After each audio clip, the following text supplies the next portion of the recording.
ای دولتش هیچی دل خوشی که نداریم، ولی مولا عبدالحمید ای ملتش کلنش یعنی 7000 نفر و بالا داخل اردوگاه داشتن. اما روزی که ما رفتیم یه روز تا زوره بیرون اردوگاه بدیم مردم ها غذا آورد برای فروش.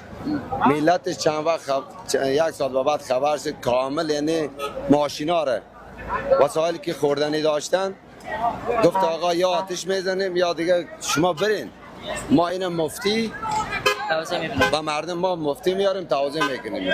از سر اردوگاه داشت پخش میکرد چیره نمیذاشت، دولت نمیذاشت. آمدنی را با بستنی ای بالا پرد میکرد با بستش، نان ای زیری در اردوگاه میفرستاد داخل. آخر نذاشتن، زدن در نزدیک داشت بشکنن، در باز کردن این بلوچا خودشان واقعا من دستشان در نکنه، در با زور خودشان باز کرد بردن داخل. یعنی 7000 نفر داخل اردوگاه بود. کلا 7000 نفر آب معدنی داده ایشان، گرجه میاد، پنیر میاد، تونیمایی میاد، فقط میاد پخش میکرد میرفتن. همه چیز داشون آورد، همه چیز ایشان آورد. فقط گفتن ما مولا عبدالحمید دستور داده هر چی بخواین دیتا میاد، هر چی بخواین دیتا ما تایه میکنیم. دیگه ما خودم شخصا گلونم چیم دست ما میدادن، ما پخش میکردم. مردم پخش برای مردم افغان خود ما. بله کسایی که در داخل اردوگاه بودن. بله کسایی که در داخل اردوگاه بودن و اونایی که زور داشتن، قدرت داشتن، دمی در می آمدن میگرفتن.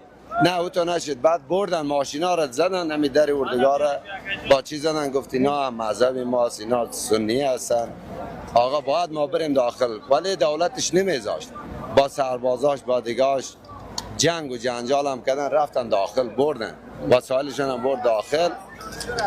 طوری بچه ها بود، بچه کوچکای اندازه اینا 1 سال 2 سال ضعف بدن، گشنه بدن، تشنه بدن دیگه. یعنی کلی را فکر که احساسی ما که شب روز اونجا بدن، ما اون چیزی که خونم میخوردم بیشتر بر مفت رایگان برای ما آوردن.